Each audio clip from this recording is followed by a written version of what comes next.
Good afternoon and welcome to my brief. I'm Specialist Copling. I would like to recognize Sergeant Barnes and Sergeant Weiler. The overall classification for today's brief is unclassified and the overall risk assessment is low. Today's brief is on leader development, and the purpose of this brief is to educate you on how to develop yourselves as leaders. This is today's agenda.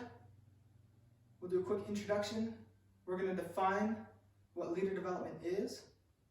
We'll talk about leader intent, leader training and education, and leader characteristics. We'll do a quick summary after that, and at that time, if you have any questions, I'll answer them. A well-developed leader plays a key role in the present and future success of an organization. There are three critical pieces to leader development. One is, what is the leader's intentions? What drives them and what motivates them to be the best leader? Number two is, what education does the leader have to fall back on? What have they been taught and how are they going to teach it? And number three is the leader's character. What is their being made of and what qualities do they have that promote good leadership? So what is leadership? What is leader development? Well, leader development is the continuous process of molding a successful leader. One of the words that stands out in that statement is continuous. This is not something that we can achieve overnight. We don't develop in a week or two. This is something that we have to work on and develop over the duration of our careers. I believe that leader development is something that is shaped by experience. During our careers, we're going to be faced with different challenges and different tasks. And through adapting and getting through those challenges, through those experiences, we're going to further develop as leaders. And lastly, I believe that leader development is invaluable. I believe that it's something personal. It can't be bought. It's something that you have to earn. And you can't put a price tag on a good leader that has worked on developing himself over a long period of time.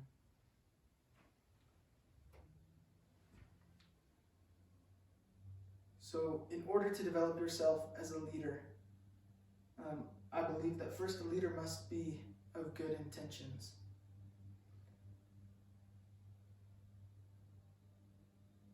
What motives does a leader lead with?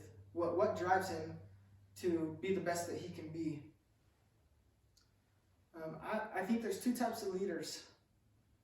There's the leader that is leading for selfish reasons, right? He wants self-glory. He wants to look good in other leaders' eyes. Maybe he wants the ribbons, the attention. But these types of leaders, they create a negative atmosphere, right? And they make it very hard for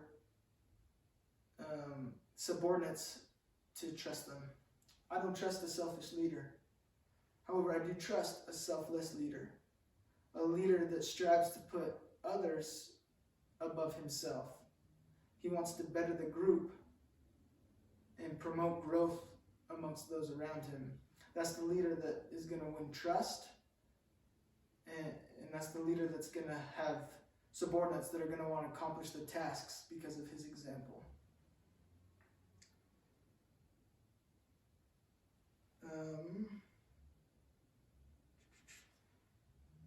And in turn, as that good leader is selfless and turns outward instead of inward, that leader is going to have self-growth. When you're in the service of other people, you're really benefiting yourself as well. But that's not your intent.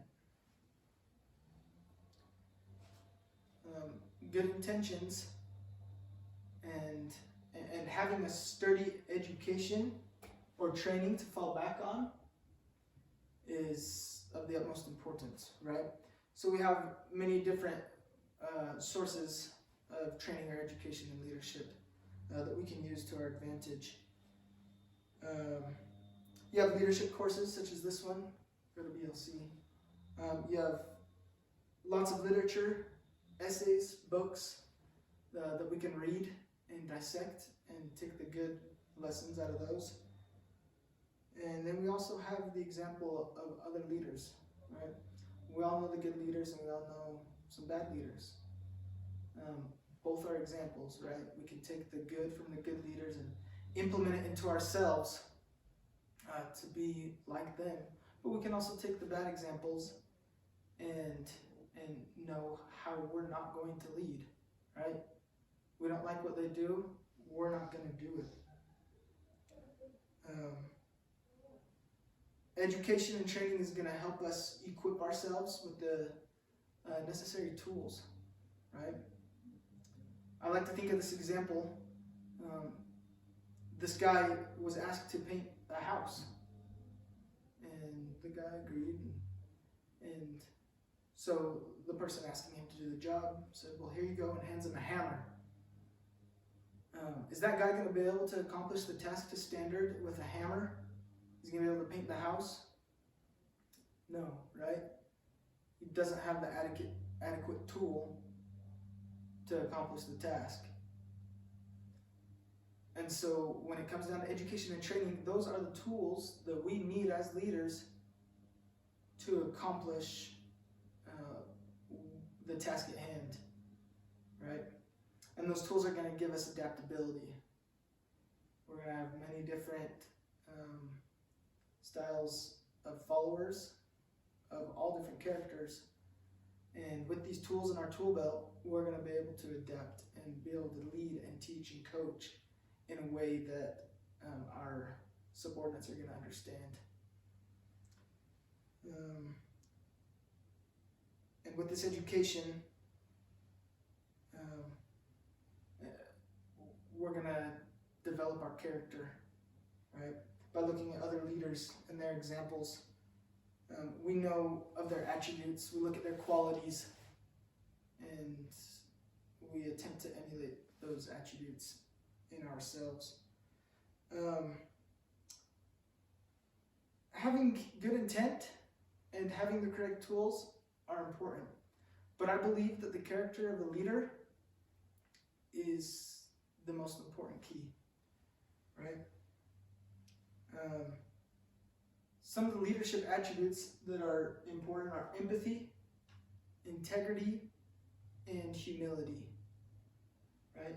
A good leader knows how to put on his followers' shoes and see something through their eyes, right? And be able to relate to them, to help them solve an issue, or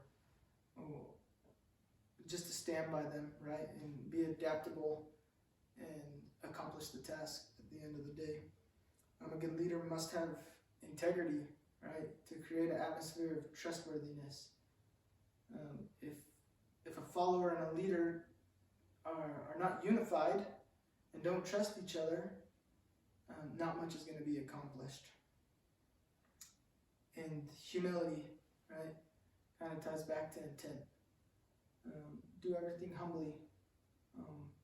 Do it for the benefit of others in the organization. That's a good leader. And from personal experience, when my leaders are acting with these attributes, I'm much more motivated and driven to do what they say and become as they are.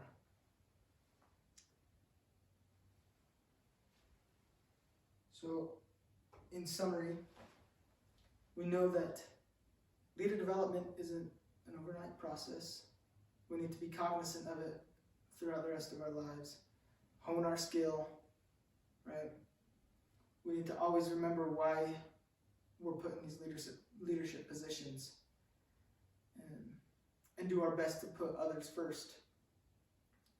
And it's okay to take care of yourself, but remember that when we're helping others and focusing on their growth, we're going to grow ourselves.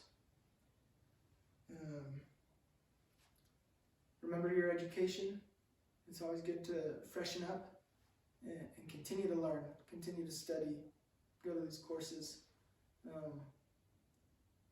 and that will keep your tools ready, right? It will keep your knife sharp so that when you need it, it's ready to go. And then remember that right now we're setting the example for our future leaders. So we need to do our best to develop ourselves, right? And be the best that we can be so that these young soldiers have something to look up to and do as we've done with our leaders, right? Look to them and dissect the good and implement that into themselves, and so that this organization can continue to thrive and we can accomplish all of our tasks at hand to standard. I want to thank you guys for being here at this brief. Do I have any questions? Awesome. Well, if there's no questions, this concludes today's brief. Thank you.